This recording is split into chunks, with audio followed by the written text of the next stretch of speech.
예, 주께서 우리를 지켜주심을 믿고 의지하며 당당히 길을 걸어가시는 저와 여러분 되셨으면 좋겠습니다. 귀한 찬양 감사합니다. 오늘 이 시간 각자의 처소에서 그리고 이곳 예배당에서 주 앞에 예배하시는 모든 성도님들에게 약속하신 하나님의 은혜가 함께 하시기를 빕니다. 설날은 화요일이지만 지난 금요일부터 설 명절이 시작이 되었죠. 벌써 가족 친지들에게 이미 내려가신 분도 계시고요. 또 예배를 마치고 또 가족 친지들과 인사를 나누기 위해서 또 설 명절 지내러 지방으로 내려가신 분도 계시고 또 올라오신 분도 계시고 중간에 만나시는 분도 계시는데 안전한 여행 되시고 모든 여정 가운데 하나님이 함께 해주시기를 또한 기도하겠습니다. 그런 마음 가지고 우리 옆 사람에게 이렇게 인사했으면 좋겠습니다. 설 명절에 하나님의 복 많이 받으시고 누리시고 전하시기 바랍니다.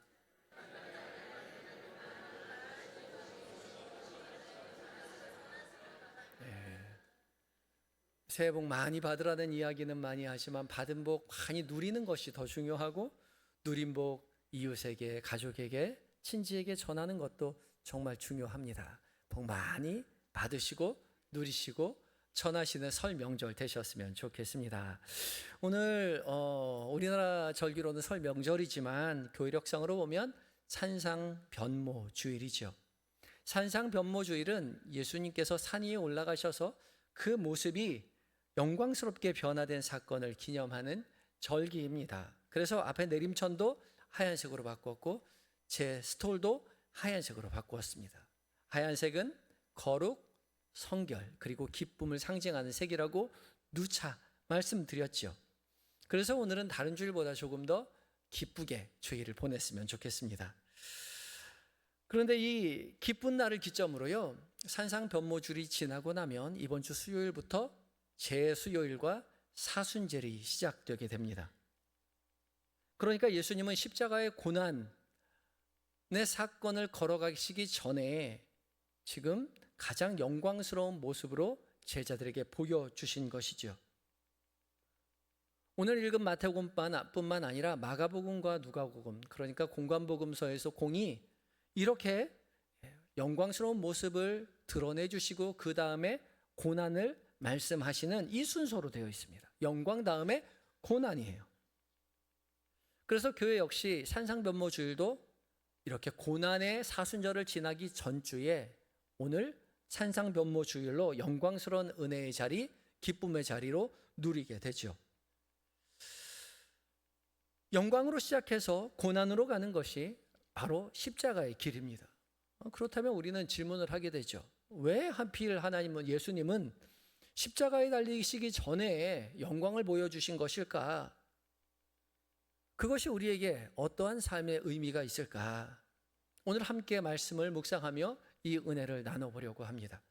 첫 번째 우리가 기억해야 할 것은요, 산 위의 영광스러운 모습으로 변화된 것은 우리에게 예수님이 누구신지를 확증해 준다는 사실입니다. 함께 읽어볼까요? 시작. 산 위의 영광은 우리에게 예수님이 누구신지를 확증해 줍니다. 예수님께서는 베드로와 야고보와 요한을 따로 데리고 높은 산으로 올라가시죠.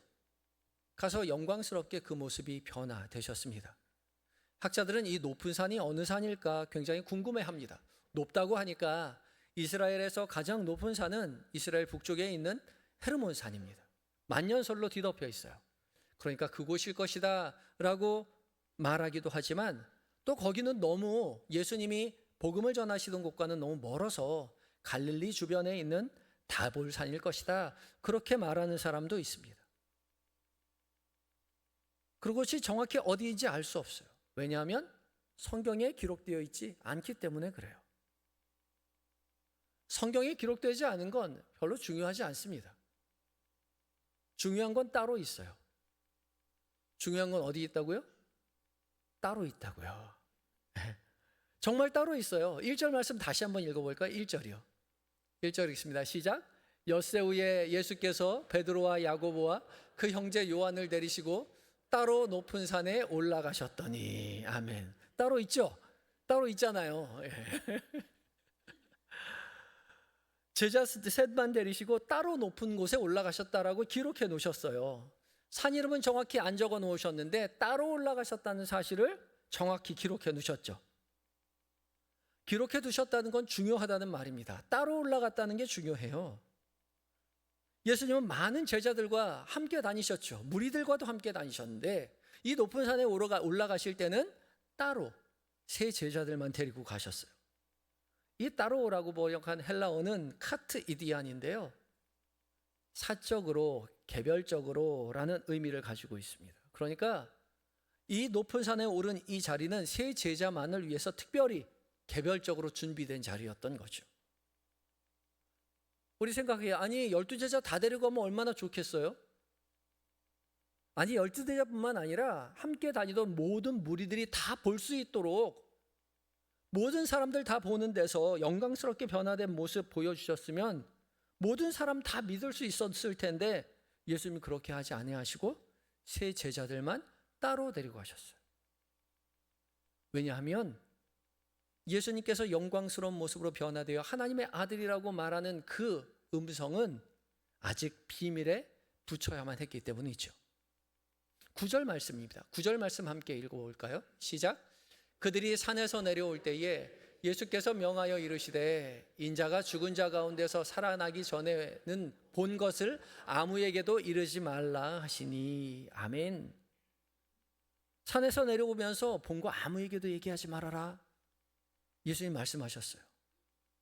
아니 그럴 거면 차라리 보여주지나 말지.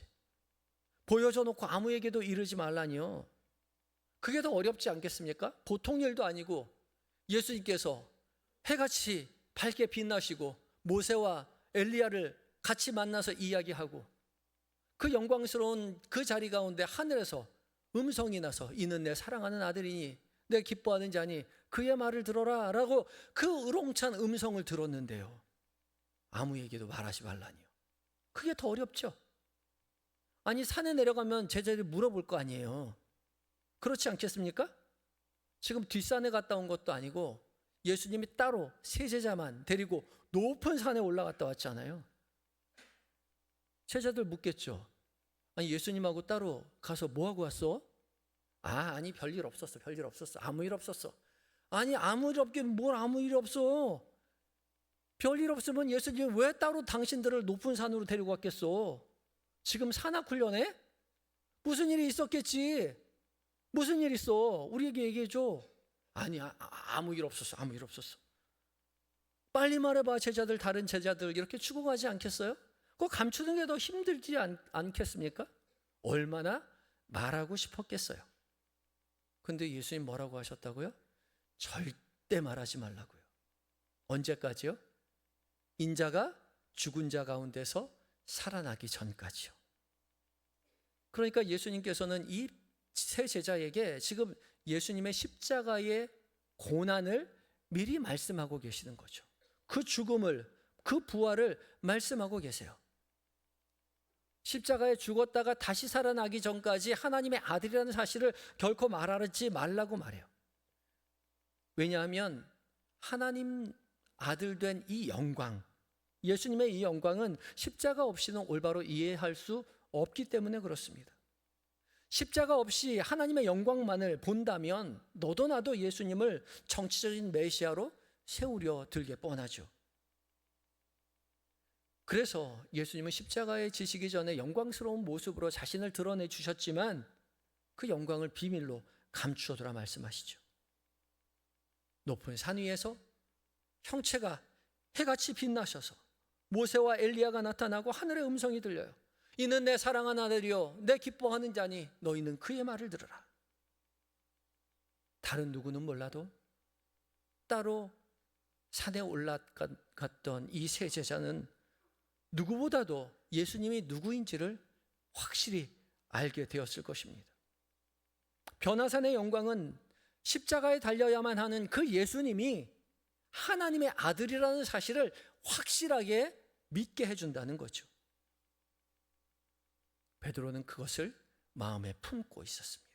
그리고 먼 훗날 이날을 회상하며 이렇게 고백하지요. 좀 길지만 베드로후서 1장 16절부터 18절까지의 말씀을 함께 읽어봅니다. 함께 읽습니다. 시작. 우리 주 예수 그리스도의 능력과 강림하심을 너희에게 알게 한 것이 교묘히 만든 이야기를 따른 것이 아니요 우리는 그의 크신 위엄을 친히 본 자라. 지극히 큰 영광 중에서 이러한 소리가 그에게 나기를 이는 내 사랑하는 아들이요 내 기뻐하는 자라 하실 때에 그가 하나님 아버지께 존귀와 영광을 받으셨으니라. 이 소리는 우리가 그와 함께 거룩한 산에 있을 때에 하늘로부터 난 것을 들은 것이라. 아멘. 주 예수 그리스도의 능력과 강림하심을 너희에게 알게 한 것이 교묘히 만든 이야기, 우리가 꾸며낸 얘기가 아니라는 거죠. 그걸 베드로가 강조하고 있어요. 왜 그렇습니까? 하나님의 아들 예수님이 우리 죄를 위해서 십자가에 달려 죽으셨다는 사실을 믿기 쉽지 않기 때문에 그래요. 세상 사람들의 눈에 보기엔 어리석어 보이죠. 어떻게 하나님의 아들이 십자가에 달려 죽으실 수가 있어? 그렇게 치욕적인 형벌을 어떻게 감내하실 수가 있어? 세상 사람의 눈에는 십자가는 너무나도 어리석어 보였죠. 그러나 예수님은 그 어리석은 그 십자가를 지키기로 다짐하셨어요. 그리고 자신이 이미 하나님의 아들이심을 베드로에게 보여주었죠. 그래서 베드로는 확신 있게 얘기하는 거죠. 교묘히 꾸며낸 이야기가 아니라 우리는 그의 크신 위엄을 친히 본 사람이라고요. 눈으로 확실히 봤어요. 귀로 들었어요. 그래서 십자가에 달린 그 예수님이 하나님의 아들이심이라고 확신했던 거죠. 이것을 하나님의 자기 계시라고 말합니다. 하나님께서 자기 스스로를 보여주신 거죠.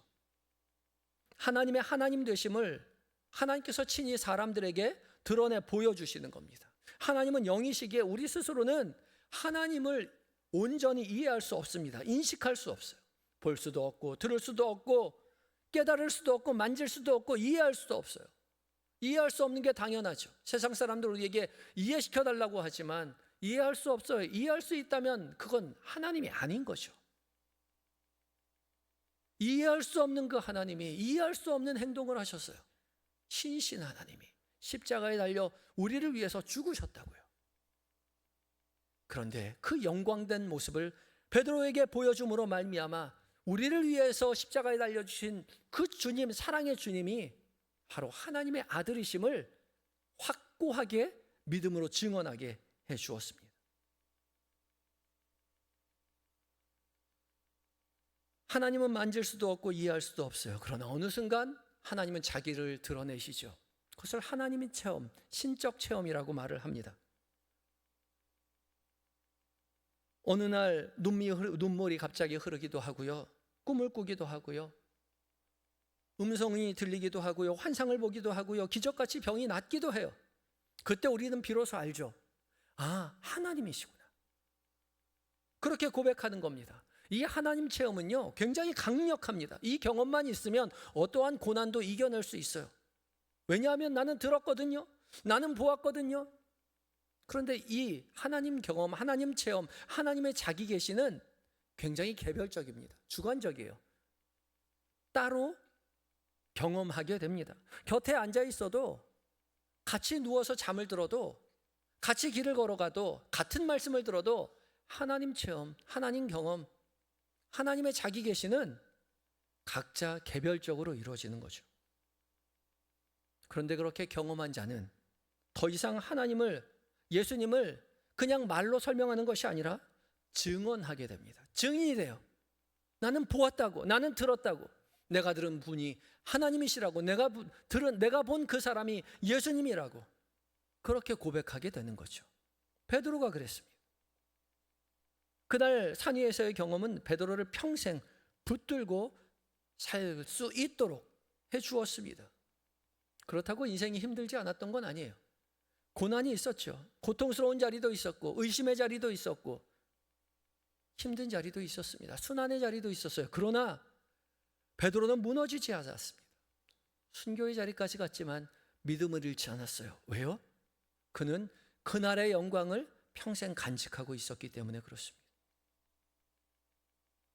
이 경험이 우리에게도 필요합니다.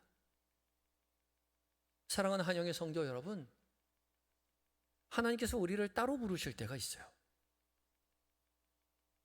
우리에게 그 음성 들려주실 때가 있어요. 보여주실 때가 있어요. 꿈으로 드러내실 때가 있어요. 그 은혜를 사모하시기 바랍니다. 다른 누구도 아닌 나에게 들려주시는 그 음성, 나에게 보여주시는 그 꿈, 보여주실 때에 하나님이시군요. 나에게 주시는 말씀이군요. 나에게 주시는 찬송이군요. 다른 누구는 몰라도 나는 확실히 주님이라는 사실을 알겠습니다. 믿음으로 고백하며 그 길을 걸어갈 수 있는 겁니다. 우리 주님은 많은 사람들 속에서 다른 누구도 아닌 우리 각자를 따로 불러 하늘의 영광을 보여주시겠다 약속하시죠. 그때를 사모하며 믿음의 길 걸어가시는 여러분들이 되셔야 합니다. 또한 더불어서 그런 경험을 이미 하신 분들이 여기 계시겠죠. 예수님을 증언하며 살아가는 분들이 계십니다. 그런데요, 이 하나님 체험은요, 자주 있지 않아요. 일생에 한두 번 있을 뿐입니다. 그래서 그 옛날의 기억을 마음에 품고 살아가지만 고난이 오면, 외로움이 오면 그날의 체험이, 경험이, 믿음이 조금 연약해질 수 있어요. 그래서 해이해진 믿음 속에서 내가 그날 주님을 만난 게 맞나 생각하게 된다는 거죠. 그날의 영광을 모두 잊은 채 고난 가운데 믿음을 놓치고 계시는 분이 있을지 몰라요. 그런 분이 계시다면 그날의 기억이요, 여러분 각자에게 따로 만나주셨던 그날의 기억을 붙잡으시기 바랍니다. 옛날 눈물로 기도하였던 그때, 말씀을 들으며 눈물을 흘렸던 그때, 찬양을 부르며 이건 나의 고백이라고 하나님 앞에 고백했던 그때요. 주님이 나의 주님이라고 고백했던 그 확신에 밀려오던 그날의 은혜를 다시 붙잡으시기 바랍니다.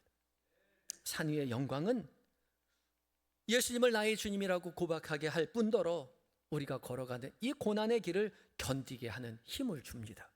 이 은혜가 오늘 믿음의 길을 걸어가는 우리 모두에게 필요합니다. 산 위의 영광을 기억하며 고난의 길을지라도 견디고 이기며 믿음의 길 걸어가시는 저와 여러분이 되시기를 예수 그리스도의 이름으로 축복합니다. 두 번째 우리가 기억해야 할 것은요, 하나님은 우리에게 산 위의 영광을 보여주시기도 하지만 그보다 더한 것을 우리에게 예비해 주고 계십니다. 두 번째 우리에게 말씀하시는 것은 삶 속의 말씀을 통해서 주님은 우리가 어떻게 살아가야 할지도 인도해 주신다는 것입니다. 함께 읽겠습니다. 시작. 삶 속의 말씀은 우리가 어떻게 살아가야 할지 인도해 줍니다. 베드로는 변화산 위에서 경험하였던 그날을 평생 마음에 간직하고 살았지요. 그렇지만 우리에게 결코 그날의 기억만을 붙잡고 살아가라고 베드로가 우리에게 이야기하지 않습니다. 친히 그 위험을 보았지만 그것만으로 살아갈 수 없어요. 왜냐하면 그런 하나님 체험이라는 것은 고난은 견디게 해줄 수 있을지 모르지만 믿음의 사람들이 이제 어떻게 살아가야 할지에 대해서 살아갈 방향을 구체적으로 알려주지는 못하기 때문에 그렇습니다. 하나님 체험은 확신은 주지만 구체적으로 삶의 방향을 제시해 줄 수는 없다는 거예요. 그래서 베드로는 더 확실한 은혜가 있다라고 말합니다. 19절 말씀인데요, 19절 함께 읽어봅니다. 시작. 또 우리에게는 더 확실한 예언이 있어 어두운 데를 비추는 등불과 같으니 날이 새어 샛별이 너희 마음에 떠오르기까지 너희가 이것을 주의하는 것이 옳으니라. 아멘. 우리에게 더 확실한 예언이 있다고요. 그날의 기억보다, 영광의 그 경험보다 더 확실한 예언이 있다라고 말을 합니다. 정말 놀랍지 않습니까? 여러분 한번 생각해 보세요. 여러분이 만약 베드로처럼 예수님이 여러분을 따로 데리고 높은 산에 올라가서 예수님이 형체가 하얗게 변화가 되고 모세와 엘리야가 함께 이야기를 하고 하늘에서 우렁찬 음성으로 말씀하시는 그 음성을 들었을 때 그것보다 인생 가운데 더 확실한 게 어디 있겠어요? 그런데 베드로는 그 변화의 경험, 변화산의 경험보다 더 확실한 예언이 있다라고 말씀하죠. 그런데 이 확실한이라고 번역한 단어의 어근은 베바이오스인데요, 이 베바이오스는 신비로운 그런 뜻이 아닙니다. 발을 단단히 디딜 수 있는 곳, 견고하여 결코 흔들리지 않는 것을 의미합니다. 그것이 무엇입니까? 바로 예언입니다. 그리고 이 예언은 20절에 넘어가면 하나님의 말씀을 의미한다라고 말하고 있죠. 19절과 20절 말씀 다시 한번 읽어봅니다. 시작. 또 우리에게는 더 확실한 예언이 있어 어두운 데를 비추는 등불과 같으니 날이 새어 샛별이 너희 마음에 떠오르기까지 너희가 이것을 주의하는 것이 옳으니라. 먼저 알 것은 모든 예언은 사사로이 풀 것이 아니니. 아멘. 더 확실한 예언이 있는데 이 더 확실한 예언이 무엇이냐? 성경의 모든 예언이라고 말을 합니다. 왜 성경의 예언이 산 위의 영광보다 훨씬 더 확실합니까? 어두운 데를 비추는 등불과 같기 때문입니다. 날이 새어 샛별이 너희 마음에 떠오르기까지. 그러니까 예수 그리스도께서 재림하셔서 어둠을 밝히고 새로운 하늘, 새 하늘과 새 땅을 우리에게 전해주시기 전까지 우리의 인생길에서 어두운 데를 비추는 등불과 같은 것이 말씀이라는 거죠. 주님이 오시기 전까지 우리는 믿음의 길을 걸어갈 때 어디로 가야 할지 향방을 알지 못할 때 무엇을 선택해야 알 수 없을 때 그때의 예언의 말씀은 등불과 같이 우리의 앞길을 비춰준다. 베드로가 그렇게 말하고 있죠. 등불입니다. 이 등불이라는 헬라어 리크노스인데요. 먼 곳까지 비춰주는 횃불이 아니라 점토로 만든 작은 손바닥에 올릴 만한 손잔, 이 호롱불을 말합니다. 저렴하고 휴대하기 편리해서 밤길 갈 때 편하게 들고 갈 수는 있지만 작기 때문에 멀리까지 비춰주지 못합니다. 그저 한두 걸음 정도 걸어갈 수 있는 앞을 비춰줄 뿐이죠. 그렇지만 그것으로 충분합니다. 그것이 더 확실해요. 왜냐하면 그 불을 밝힐 때에 위험에 빠지지 않을 정도의 단단한 길을 보고 걸어갈 수 있기 때문에 그렇죠. 하나님 체험은 하늘의 영광을 보게 해줍니다. 그런데 그건 잠깐이에요. 그러나 성경 말씀은 산 위에 내려와서 우리의 일상의 삶을 살아갈 때에 우리가 어떤 땅을 디뎌야 할지 길을 비춰준다는 거죠. 발을 디딜 땅은 평생을 걸어가야만 합니다. 그래서 우리는 산 위의 영광만을 구하기보다 평생 함께 붙잡고 살아갈 말씀을 우리가 구해야 하는 거죠. 왜냐하면 이것이 우리의 삶 가운데 더 확실하고 더 필요한 예언이기 때문에 그렇습니다. 그런데 우리는 하나님 체험을 늘 갈망하며 살아가죠. 그 강렬함 때문에요. 주님 우리에게도 말씀하여 주시옵소서. 저에게도 보여주세요. 꿈에 나타나 주세요. 하나님 우리에게 기적을 보여주세요. 그러면 제가 주님을 잘 따라 나서겠습니다. 하나님 체험은 이렇게 갈망하지만 갈망한다고 주어지지 않아요. 왜요? 하나님의 자기 계시, 하나님이 보여주셔야만 볼 수 있어요. 보여주지 않는다면 우리는 볼 수 없습니다. 경험할 수 없어요. 그런데 우리가 너무 간절히 바라는 나머지 우리 상상으로 하나님 체험을 만들어내기도 합니다. 하나님 말씀하신 적이 없는데 들은 것 같은 거죠. 너무 간절히 꿈을 바라니까 하나님은 꿈으로 보여주신 적이 없는데 스스로 꿈을 만들어서 꿈을 꾸는 거예요. 하나님 꿈에 나에게 이렇게 나타나셔서 이렇게 말씀하셨다고, 나에게 이렇게 말씀하셨다, 나에게 보여주셨다라고 스스로 가짜 하나님 체험을 만들어냅니다. 이런 사람들이 주변에 적지 않아요. 하나님이 저에게 직접 말씀하셨습니다. 꿈에 나타났습니다. 특별한 계시를 저에게 주셨습니다 하고 사람들을 미혹하는 사람들이 얼마나 많은지 몰라요. 여러분 가지고 있는 스마트폰 열어서요, 동영상 보더라도 자기가 하나님의 말씀을 들었다는 사람들이 얼마나 많은지 몰라요. 결코 속아 넘어가서는 안 됩니다. 분별하고 경계해야 해요. 영적인 말처럼 들린다고 해서 다 하나님의 음성이 아닌 거죠. 강렬하다고 해서 다 진리가 아닙니다. 그래서 베드로가 이야기하죠. 더 확실한 예언이요.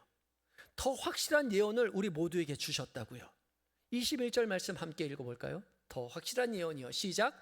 예언은 언제든지 사람의 뜻으로 낸 것이 아니요 오직 성령의 감동하심을 받은 사람들이 하나님께 받아 말한 것이니라. 아멘. 우리가 받아든 말씀이요, 이 예언의 말씀이요, 그저 사람의 뜻으로 쓴 것이 아니라 오직 성령의 감동하심을 받은 사람들이 하나님 앞에서 말씀을 받아서 말한 것입니다. 하나님의 성령의 감동하심으로요. 이 감동하심이라는 단어는요, 어떤 신비적인 그런 감정의 표현을 이야기하는 것이 아니라 운반하다, 실려가다라는 단어입니다. 이 단어가 바울이 탄 배가 바람에 밀려 떠내려갈 때도 사용된 단어입니다. 그러니까 자기 생각 그럴듯하게 종교적인 언어로 포장한 그 성경 말씀이 아니라 성령에 이끌려서 하나님의 말씀을 받은 그대로 기록하고 전해준 것이라는 거죠. 그래서 개별적으로 느끼는 하나님 체험보다 이 하나님의 말씀이 훨씬 더 확실합니다. 더 견고하죠. 그래서 더 흔들리지 않습니다. 성령 하나님께서 이끌어 주신 말씀이기 때문에 그래요. 이 말씀을 의지하고 믿음의 길 걸어갈 때에 하나님 체험을 갈망하는 것보다 우리의 인생을 더 단단하게 걸어갈 수 있다는 거죠. 신방을 가보면 묵묵히 믿음의 길을 걸어가신 교회 어르신 집에는 반드시 낡은 성경책이 있습니다.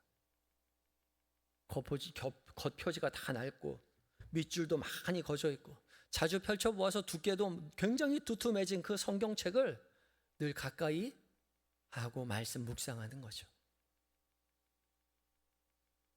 영광스러운 체험은 가지지 못했어도 늘 말씀을 가까이 하시는 그 어르신이 정말 믿음의 성숙한 길을 걸어가고 있다는 사실을 우리 주변의 많은 사람들을 통해서 우리는 익히 알고 있죠. 그래서 고백합니다. 믿음의 사람들에게는 말씀이 곁에 있구나. 여러분의 일상의 삶에 말씀이 가까이 있습니까? 말씀을 곁에 두고 살고 계세요? 말씀을 가까이 두는 훈련하시기 바랍니다. 왜냐하면 이것이 더 확실한 예언이기 때문에 그래요. 우리의 삶의 앞길을 비추어주는 등불과 같이 이 말씀을 붙잡고 살아갈 때에 우리의 삶의 순간에 무엇을 결정해야 할지, 어떠한 길을 가야 할지 알지 못할 때 이 말씀이 걸어가야 할 길을 비춰준다는 것이죠. 그래서 우리 교회는 말씀 붙드는 훈련을 자주 합니다. 공동체 성경 읽기도 하고 있고요. 또 올해도 변함없이 사순절 기간 동안 한 말씀 한 기도를 하죠. 등불을 손에 들고 한 걸음 내딛듯이 나에게 주어지던 한 말씀 붙잡고 하루 종일 그 말씀 붙잡고 살아가는 거예요. 한 말씀이면 충분합니다. 많은 말씀이 우리에게 있지만 우리에게 필요한 것은 하루에 한 말씀 붙잡고 살아가는 것으로 충분히 은혜 가운데 살아갈 수 있어요. 이 묵상 훈련은 이미 초기 수도 공동체로부터 이어져 온 전통적인 성경 묵상 훈련입니다. 예전에는 묵상을 한 구절을 정해 드렸었는데 올해부터는 좀 범위가 좀 넓어졌습니다. 그래서 오늘 나가시면서 한 부씩 다 나눠 드릴 텐데 보시면 성경 구절이 조금 더 많아졌습니다. 이 말씀을 함께 깊이 묵상하면서 다른 누구도 아닌 나에게 들려주시는 하나님의 말씀을 귀담아 듣는 거죠.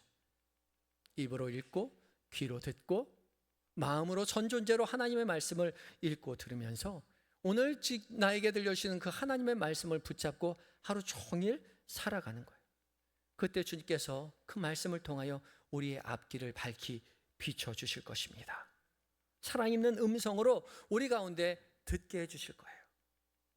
사랑하는 한영의 성도 여러분, 산상변모주의를 보내면서 주님은 우리에게 말씀하고 계시는 거죠. 너희에게 산 위의 영광이 중요하지만 너희의 일상을 살아가는 동안 평생에 산 아래의 삶 속에 말씀을 붙잡고 살아가라고요. 산 위의 영광은 고난 가운데 예수 그리스도를 나의 하나님이라고 고백하게 해주지만 삶 속의 말씀은 평생 우리의 삶을 인도해 줄 것입니다.